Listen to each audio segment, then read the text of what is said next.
വ്രണങ്ങൾ, നീര്, പലവിധ ത്വക്ക് രോഗങ്ങൾ എന്നിവയ്ക്ക് ഫലപ്രദമായ മരുന്നാണ് ത്രിഫല. ത്രിഫല കൊണ്ടുള്ള ചികിത്സ കൊണ്ട് ഇത്തരം രോഗങ്ങൾ മാറിയ അനുഭവങ്ങൾ പലർക്കും പറയാനുണ്ട്.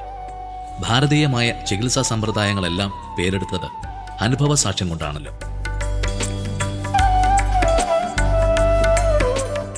ഈ രോഗിക്ക് കയ്യിലും കാലിലും ഇതുപോലെ ത്വക്ക് രോഗമുണ്ടായിരുന്നു. കയ്യിൽ ഇപ്പോൾ സമ്പൂർണ്ണമായിട്ട് മാറിയിട്ടുണ്ട്, കാലിൽ മാത്രം അല്പമായിട്ടേ ഉള്ളൂ. ഇത് ത്രിഫലയുടെ ഒരു പ്രയോഗം കൊണ്ടാണ് ഇത് ശുദ്ധമായിട്ടും മാറിയത്. ത്രിഫല കൊണ്ട് ക്ഷാളനം ചെയ്താണ് ഈ രോഗം ശുദ്ധമായിട്ട് മാറിയത്. അതിൻ്റെ ഒരു ക്ലിപ്തമായ ഉദാഹരണമാണ് നമ്മളിതാ കാണുന്നത്. നെല്ലിക്ക തന്നെ അതിലടങ്ങിയിരിക്കുന്ന ഈ വൈറ്റമിൻ സി ക്യാൻസർ രോഗത്തിലെ ആ ക്യാൻസർ കോശങ്ങളുടെ വളർച്ചയെ തടയുന്നു. അതുകൊണ്ട് തന്നെ ഈ ക്യാൻസർ രോഗികളിൽ ഏത് വിധത്തിലുള്ള ക്യാൻസർ രോഗികളായാലും അവരുടെ ഒരു ആരോഗ്യ സംരക്ഷണം അല്ലെങ്കിൽ രോഗപ്രതിരോധനം എന്ന നിലയിൽ ഈ നെല്ലിക്ക അടങ്ങിയിട്ടുള്ള ബ്രഹ്മരസായനം, ചവനപ്രാശം മുതലായവയെല്ലാം വളരെ ദിവസേന എന്നോണം ഉപയോഗപ്പെടുത്താവുന്നതാണ്.